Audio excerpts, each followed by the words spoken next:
Shalom, selamat pagi semuanya. Apa kabar Riverside? Sehat? Baik semua? Puji Tuhan. Judul daripada firman Tuhan pagi hari ini saya tetap pakai judul hartati, harta dan hati. Karena saudara tahu gak sih, paling susah itu cari judul daripada cari isinya. Jadi paling gampang itu kita pakai jilid aja, jilid 2, jilid 3, jilid 4, jilid 5, selesai. Oke? Jadi saya akan lanjutkan, bulan lalu saya berbicara mengenai harta dan hati. Saya mulai dengan ayat ini. Injil Yohanes 8 ayat 36. Injil Yohanes 8 ayat 36 ini orang Kristen harus tahu. Karena ayat ini yang membuat saudara menjadi Kristen atau menjadi orang percaya. Jadi apabila anak itu yaitu Yesus Kristus memerdekakan kamu, kamu pun benar-benar merdeka. Ada amin di rumah Tuhan? Amin. Jadi apabila Tuhan memerdekakan kita, kita itu benar-benar merdeka. Nah, saudara perhatikan ada satu kata di situ, memerdekakan. Tuhan memerdekakan kita. Artinya Tuhan melakukannya kepada kita dengan kuasanya dan dengan caranya. Benar gak sih? Karena kita tidak sanggup memerdekakan diri kita sendiri, betul? Kalau saudara dan saya bisa memerdekakan diri sendiri, ya Tuhan gak perlu memerdekakan kita. Benar gak sih? Karena kita tidak sanggup membebaskan diri kita, Tuhan melakukannya untuk kita dengan kuasanya dan dengan caranya, bukan dengan cara kita.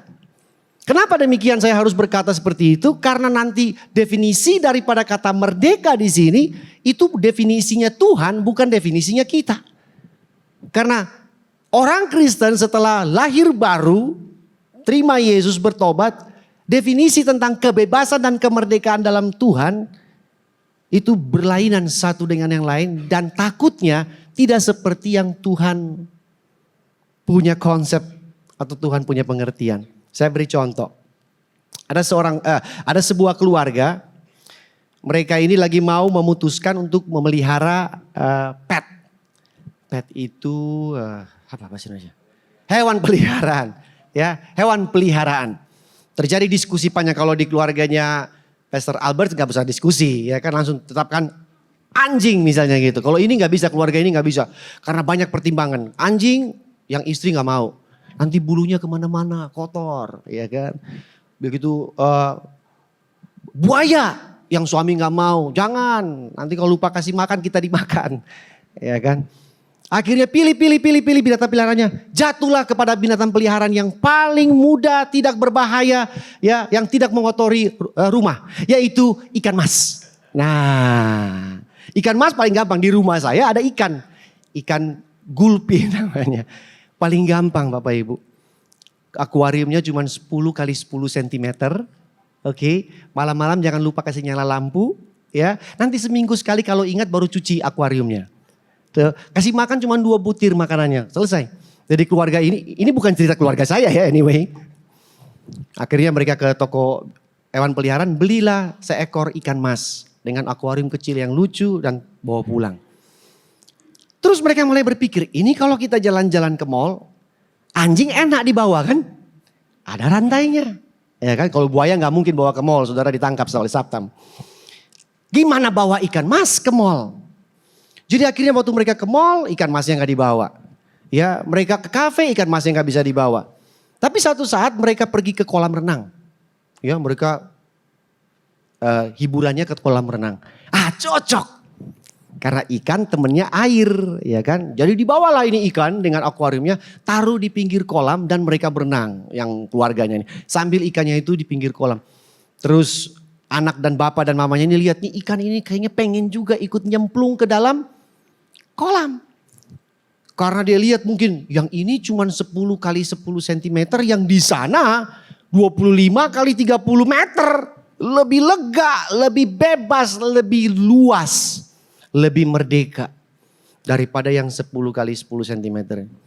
Terus anaknya bilang, Pak kita keluarin aja. Supaya kan dia juga ikut hiburan di sini. Nggak bisa, dia nggak boleh masuk ke sini. Lagi diskusi, begitu mereka lihat ke akuarium, ikannya udah hilang. Jadi ikannya ini lebih cepat memutuskan sesuatu daripada tuannya. Ikannya udah loncat nyemplung ke dalam kolam Bapak Ibu. Ikan mas tersebut. Mereka kaget dan mereka mulai cari. Saudara kalau cari di empang yang satu kali 1 meter masih gampang. Ini kolam renang yang sebesar 25 meter, 30 meter itu susah Bapak Ibu. Ikannya kecil. Begitu ketemu, wah ikannya kan gesit kalau di air. Manusia mah kalah kalau sama ikan di air kan.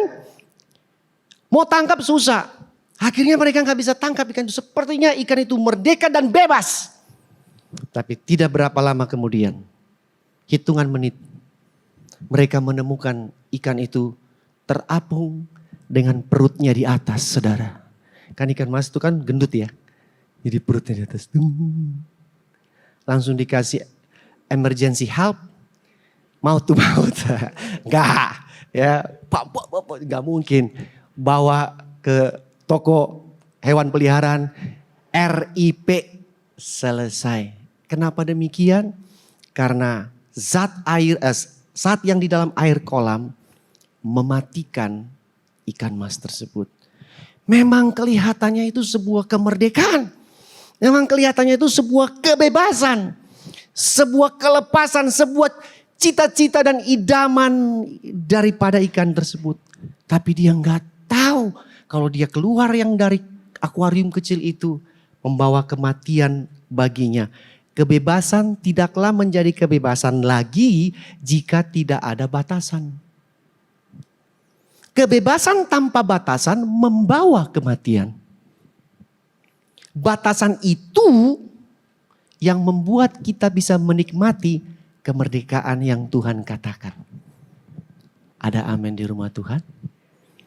Karena Tuhan tahu kalau kita keluar dari akuarium kecil itu, lu bukan tambah bahagia dan selamat, lu mati.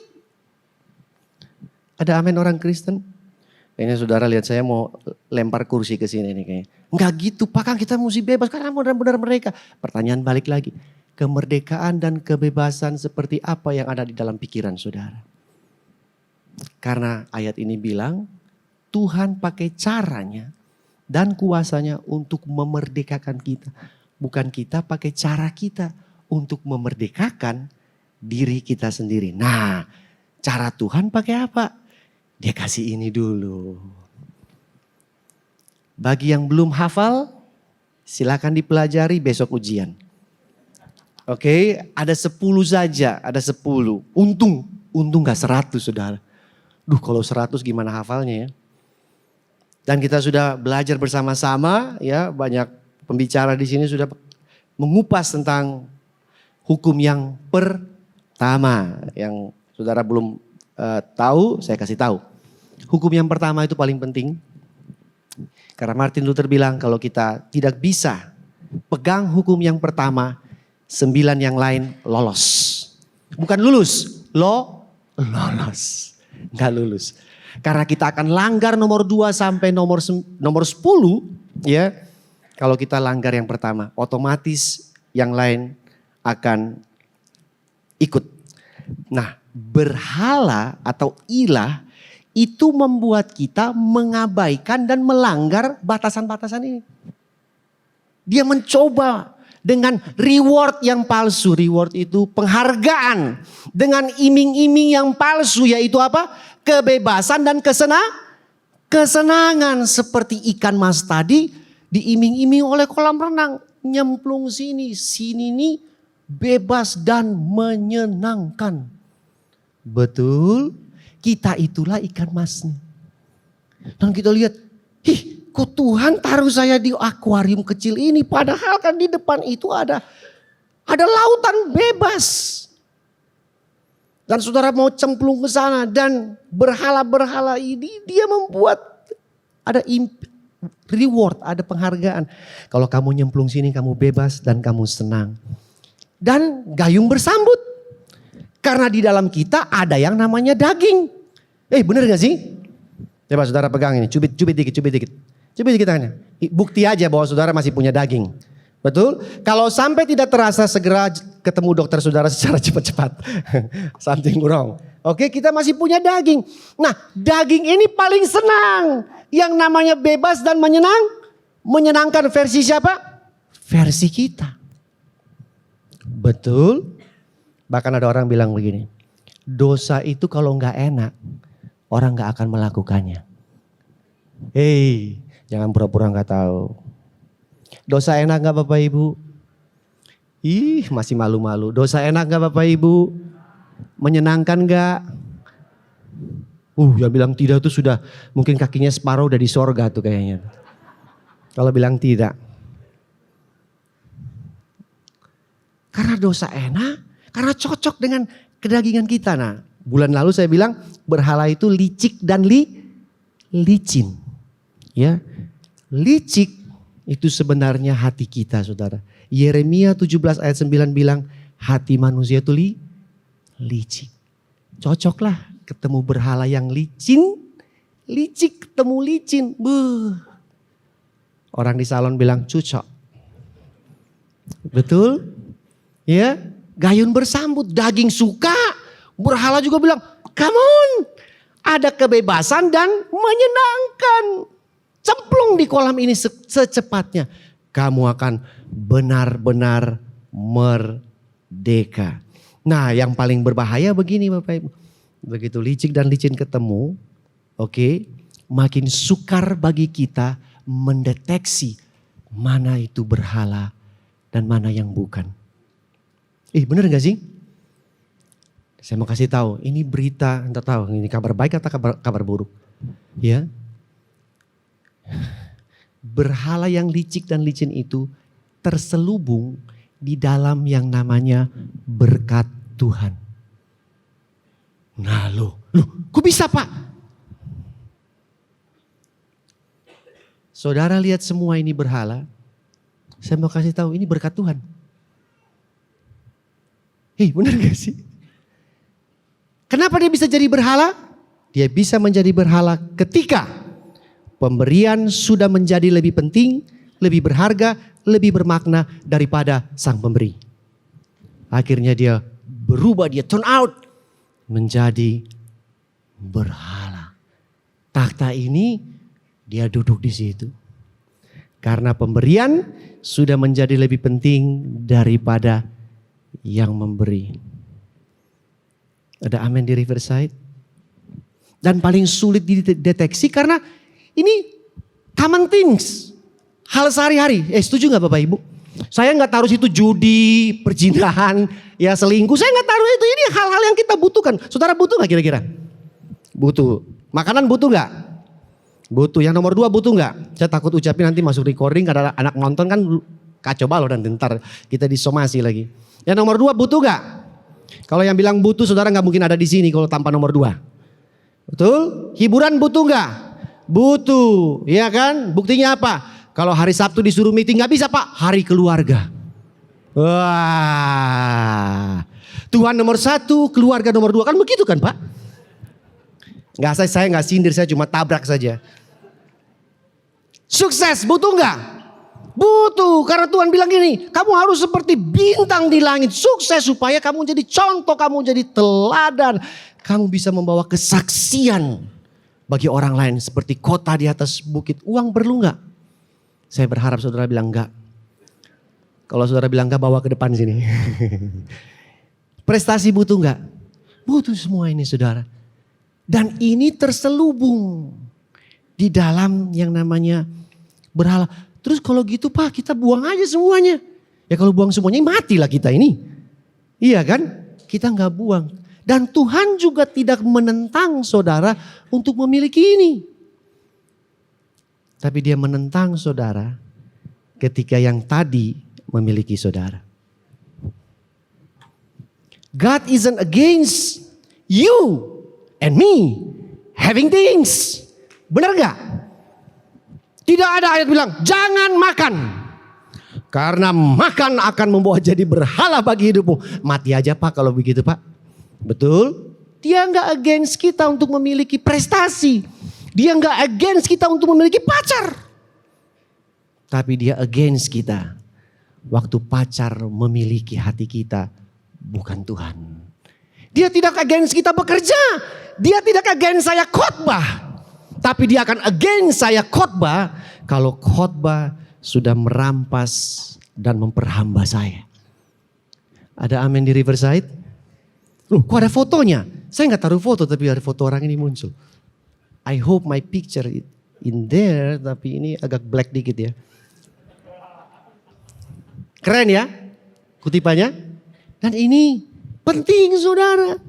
Karena setiap hari hal ini terjadi buat kita. Bagaimana hal-hal yang di luar saudara itu berusaha. Yang sehari-hari itu makan, minum, hobi, gadget, betul? Bahkan saya mau bilang pelayanan juga. Karena pelayanan termasuk pemberian Tuhan. Setuju? Termasuk gereja. Setuju? Karena gereja juga pemberian Tuhan. Dan paling sulit. Karena itu semua berkat Tuhan seperti kolam besar tadi. Kita cemplung yuk. Tanpa ada batasan. Makanya 10 hukum itu datang. Jangan ada ilah lain. You can having things. Tapi jangan sampai hal-hal itu memperham. Terus bagaimana kita tahu Pak? Supaya yang tadi-tadi itu.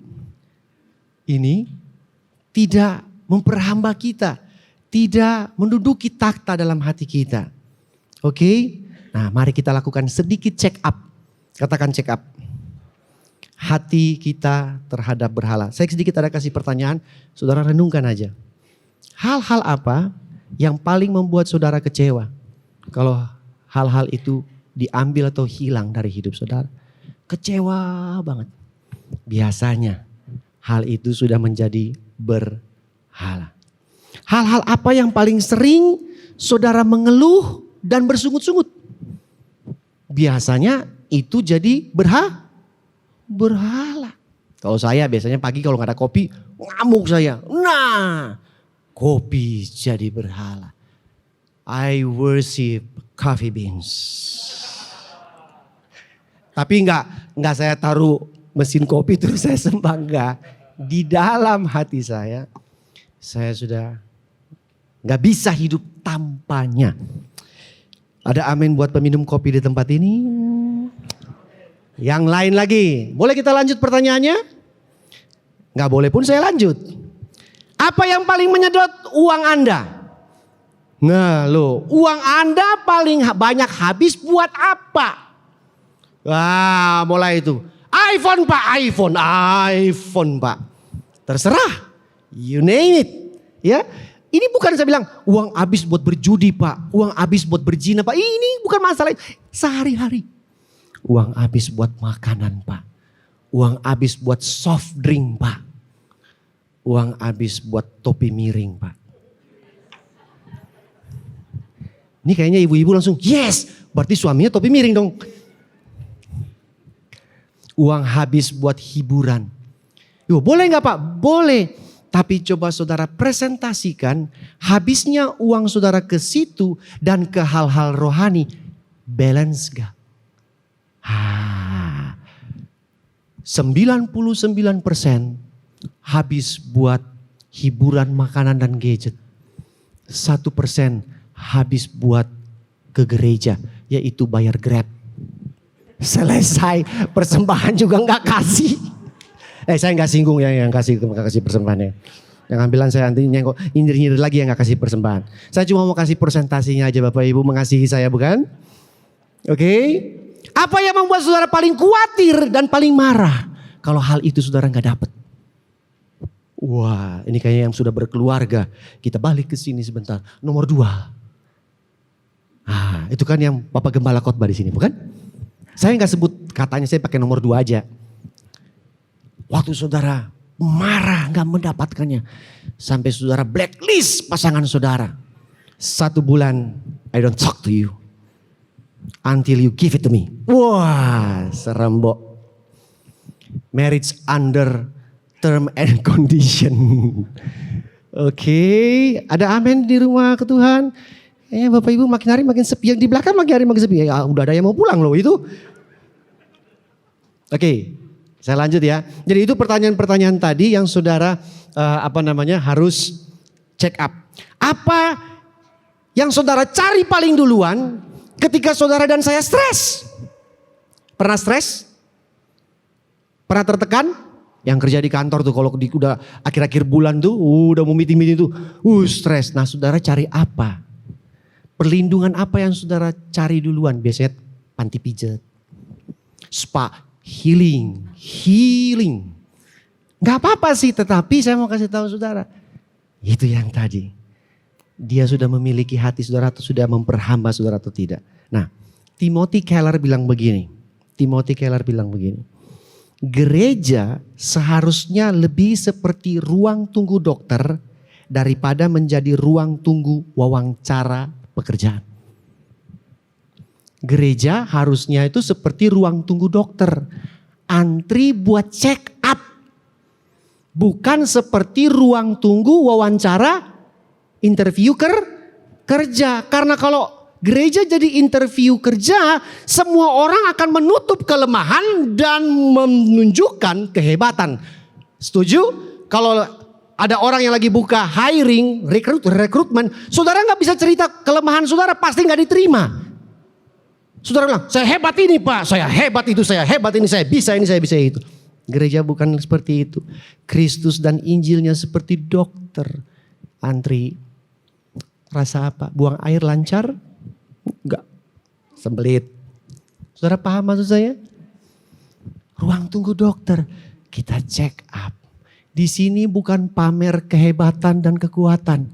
Di sini sebaliknya, pamer kelemahan dan keberdosaan kita. Karena kita tahu Kristus menyelamatkan kita.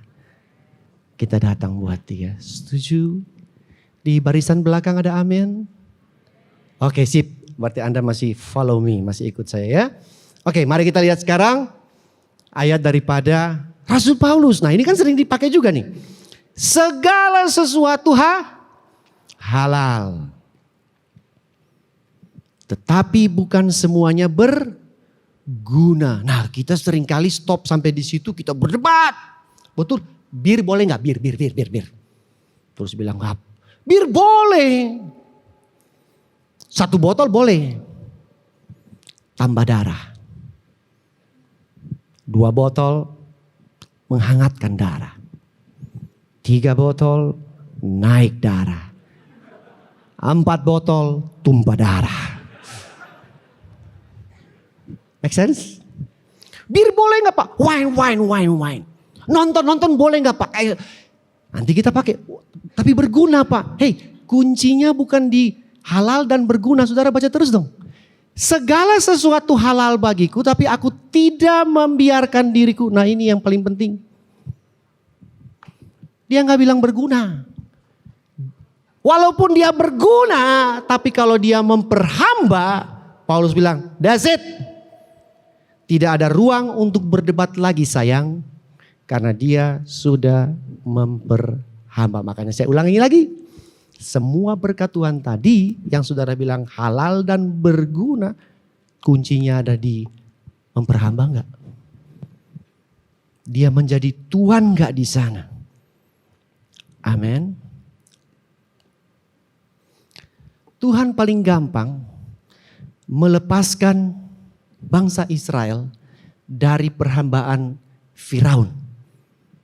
Setuju? Dari Raja Firaun. Tapi lebih sulit untuk melepaskan Israel dari raja yang mereka taruh dalam hati mereka. Keluarin mereka dari Mesir itu cuma butuh 1 hari Bapak Ibu. Selesai kan? Bola laut, jalan, keluar, hore merdeka. Tapi Tuhan perlu 40 tahun. Melepaskan yang ada di dalam sini. Saudara pikir gampang? Gampang gak Bapak Ibu? Rock Riverside, gampang gak kasih keluar gadget dari sini? Gampang gak kasih keluar Instagram dari sini? Gampang gak kasih keluar pengetahuan? Pengetahuan dan pengalaman juga bisa menjadi berhala. Bahkan titel. Betul? Bisa menjadi berhala. Untung saya gak punya titel, saya punya titel cuma SDR, BPK, dan PS. Bapak, saudara, dan pastor. Tapi kan ada orang profesor, doktor, kaburator, kotor bocor, kan banyak itu kan.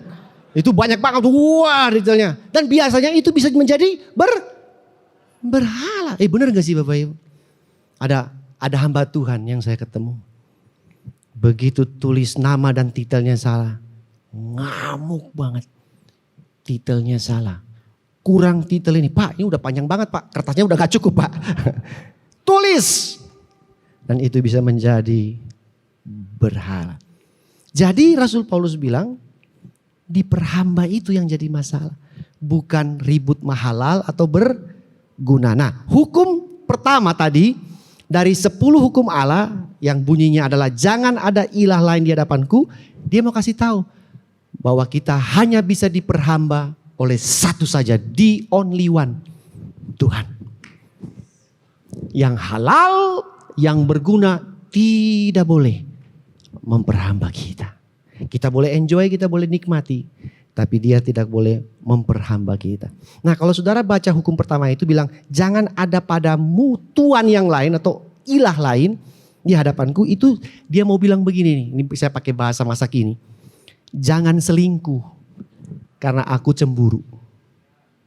Betul? Nah kita termasuk saya, termasuk pendeta-pendeta lain. Kita suka selingkuh dengan berkatnya. Kita suka selingkuh dengan pemberiannya. Tapi Tuhan juga tahu. Kalau saya gak kasih berkat mati lu. Dia kasih tapi kita selingkuh dengan berkatnya. Dengan pemberiannya. Saya pakai contoh yang waktu lalu tentang foto dalam dompet, saudara masih ingat?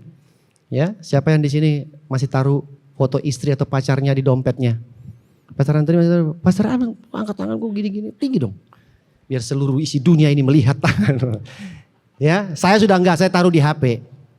Nah biasanya kan kalau zaman dulu tuh suka taruh foto, pas foto istri, apa pasangannya pacarnya. Kalau pergi makan kan, pas bayar tuh kan sengaja dibuka lama-lama tuh. Fotomu. Pacarnya kan bangga enggak kalau Bapak Ibu sebagai pacarnya? Bangga kan, seneng ya? Satu hari Bapak Ibu ambil foto pasanganmu, iseng-iseng cek. Hah? Fotomu itu dibalik-baliknya ada foto wanita lain nomor 2, wanita lain nomor 3, nomor 4, nomor 5, sampai nomor 7 angka sempurna.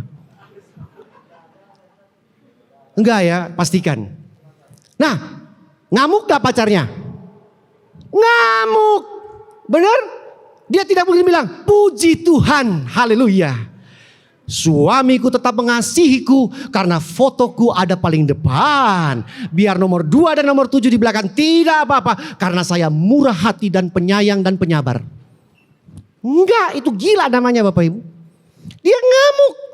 Terus saudara bilang begini, entar dulu, enggak apa-apa.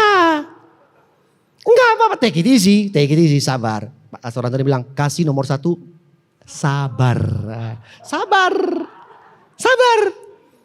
Kan fotomu paling depan. Dan saya tidak akan pernah kasih keluar yang nomor 2, 3, 4, sampai 7. Tetap di belakang. Terima gak pasangannya? Gak terima. Kenapa? Ya biar saya punya paling depan. Tapi saya tahu hatimu tidak sepenuhnya buat saya. Hatimu bisa lari sebentar ke nomor 2, sebentar ke nomor 3, besok-besok lompat ke nomor 7. Saudara paham maksud saya? Dia mau the only one, bukan the number one. Dia memang menjadi satu-satunya. Karena prinsipnya siapa dapat hati dapat orangnya. Dapat hati dapat orangnya. Nah mari kita lihat, ini ayat yang paling sering kita baca. Amsal bilang jaga hatimu dengan segala. Kenapa jaga hati? Kenapa gak jaga pikiran Pak? Kenapa gak jaga mata? Karena mata kita suka jelalatan. Kenapa hati? Hati adalah inti dari pusat hidup seseorang. Hati. Hati adalah identitas orang tersebut. Makanya tadi bilang siapa dapat hati dapat orang. Keseluruhan orang tersebut ada di dalam hati. Amsal 27 ayat 19 bilang, hati manusia mencerminkan manusia itu. Artinya kalau saudara bisa lihat hati, saudara dapat gambaran seluruhnya tentang orang tersebut. Hati itu kayak dia punya kartu identity. Makanya dibilang jaga hati. Nah jaga, kata jaga itu artinya begini. proteksi terhadap sesuatu yang dari luar untuk masuk ke dalam. Benar gak sih? Saudara jaga rumah buat apa? Supaya, ini gak pernah jaga rumahnya. Ntar malam saya ke rumah saudara. Jaga rumah buat apa? Buat maling jangan masuk. Kata jaga, menjaga untuk sesuatu yang dari luar supaya jangan masuk. Nah, ayat berikutnya dibilang karena dari situlah terpancar kehidupan. Dulu saya pikir, hati kita itu bisa memancarkan kehidupan. Lah tadi Yeremia bilang, hati manusia nggak begitu. Hati manusia tuh licik. Nggak ada apa-apa di sana, kehidupan pun nggak ada. Kotor, penuh kelicikan, penuh dengki, penuh amarah, penuh dendam, penuh ketidakpengampunan. Betul Bapak Ibu? Penuh keserakahan dan kerakusan, ketamakan. Tapi kenapa dia bilang dari situ terpancar kehidupan? Amsal mau bilang begini, kalau kita jaga proteksi hati kita, siapa yang ada di dalam menentukan kehidupan keluar atau enggak. Kalau di dalam yang duduk di atas taktanya namanya sang kehidupan, maka terpancarlah kehidupan. Tapi kalau di dalamnya duduk berhala, saudara bisa tahu sendiri apa yang keluar. Saudara bisa ikuti saya? Jadi saudara jaga ini supaya jangan sampai yang tadi berkat-berkatnya itu masuk dan duduk di dalam. Maka ayat ini akan berubah, bukan terpancar kehidupan. Karena yang duduk bukan Yesus, bukan sang pemberi kehidupan. Amin. Oke, ayat terakhir kita selesai. Boleh tepuk tangan. Saya paling sering pakai tepuk tangan seperti para hipnotis itu untuk membangunkan yang tidur. Karena khotbah udah mau selesai. Ini Pastor Antoni pernah pakai ayat ini. Bagus sekali ayat ini. Ayat ini bagus dan sekalian membuat kita berpikir banyak. Kenapa? Kalau saudara baca, ini Tuhan yang ngomong buat jemaat di Efesus. Dan ayat ini dimulai dengan pujian anyway, betul? Baik jeripayamu. Wah, ini kalau ada jemaat seperti ini saya mau jadi gembalanya. Karena mereka rajin, antusias, giat. Aku tahu engkau tidak dapat sadar, buat orang jahat mereka cespleng, gak sungkan-sungkanan. Bahwa engkau telah mencobai mereka, pengajaran palsu, gak bisa masuk, mereka proteksi. Ya, ayat 3.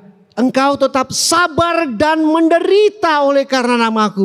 Waduh, kita dalam ruangan ini jemaat Riverside, sudah belum kita sabar dan menderita oleh nama Tuhan? Belum. Orang lain Pak yang sabar menderita terhadap saya, bukan terhadap.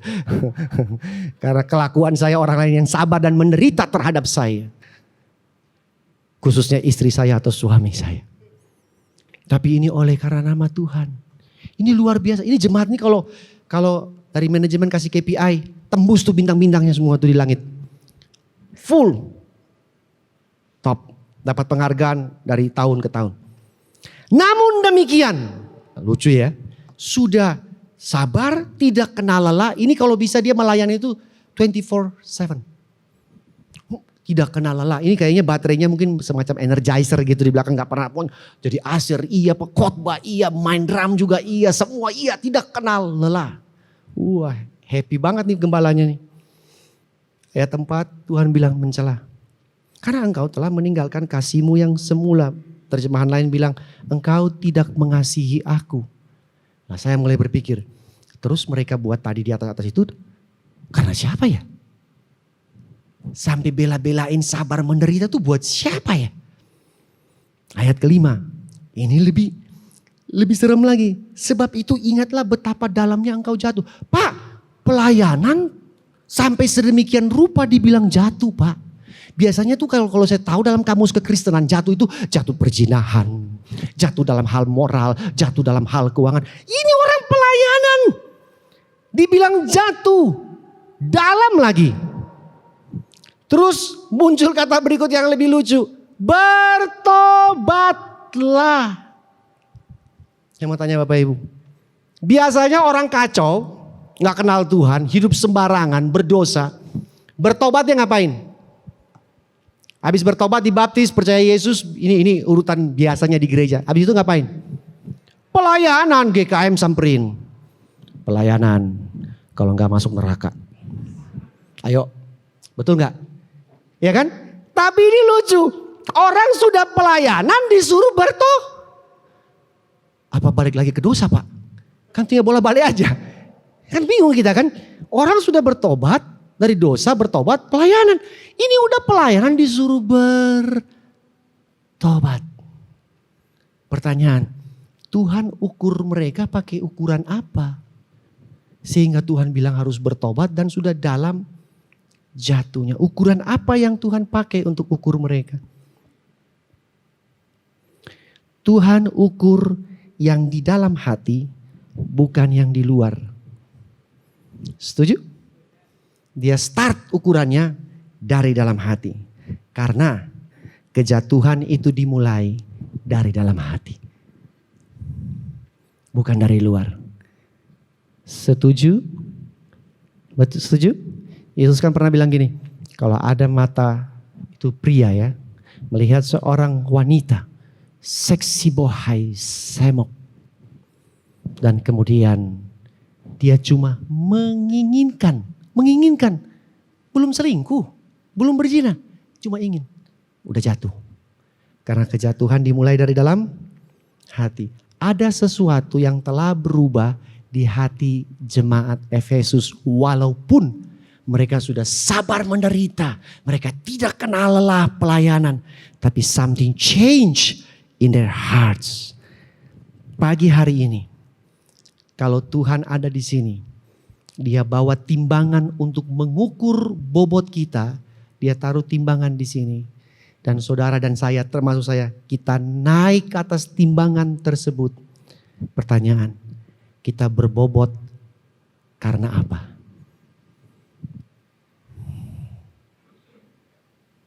Kalau dia taruh timbangan di sini, scale, kita naik. Apakah saya berbobot karena khotbah? Apakah saya berbobot karena pengetahuan firman, fasilida, berbobot karena pelayanan saya? Atau saya berbobot karena saya memberi banyak buat gereja Pak?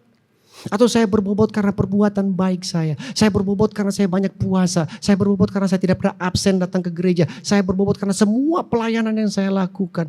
Saya berbobot karena hati saya baik Pak? Apakah kita berbobot karena itu? Ternyata Tuhan ukur bukan itu. Tuhan ukur berapa banyak Kristus yang ada di dalam kita. Dia ukur bobot Kristus di dalam hati saudara. Itu yang membuat scale-nya berubah. Terima kasih sudah mendengarkan saya pagi hari ini. Tuhan memberkati setiap hati saudara. Thank you.